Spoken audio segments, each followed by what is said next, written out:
ایک آدمی نے عالمہ عورت سے شادی کر لی۔ شادی کے بعد اس لڑکی نے کہا کہ میں عالمہ ہوں اور ہم شریعت کے مطابق زندگی بسر کریں گے۔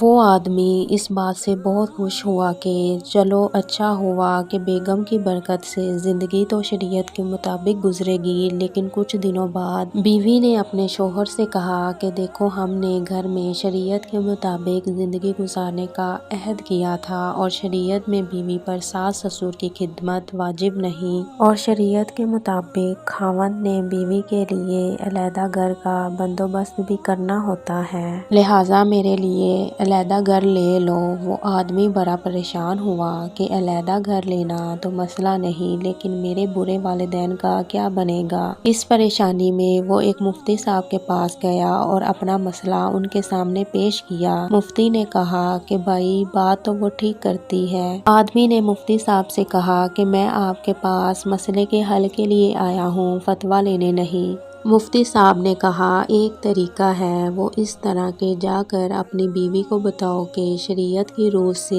میں دوسری شادی کر سکتا ہوں، لہٰذا میں دوسری شادی کر رہا ہوں اور وہ میرے والدین کے ساتھ رہے گی، ان کی خدمت بھی کرے گی اور آپ کے لیے علیحدہ گھر لیتا ہوں، آپ وہاں رہو گی۔ بیوی یہ سنتے ہی فوراً بولی دفع کریں دوسری شادی کو، میں ادھر ہی رہوں گی، آپ کے والدین میرے بھی والدین ہیں۔ کچھ وقت نکال کر کسی مولوی کے پاس بھی بیٹھا کریں، کیونکہ ہر مسئلے کا حل گوگل پاس نہیں ہوتا۔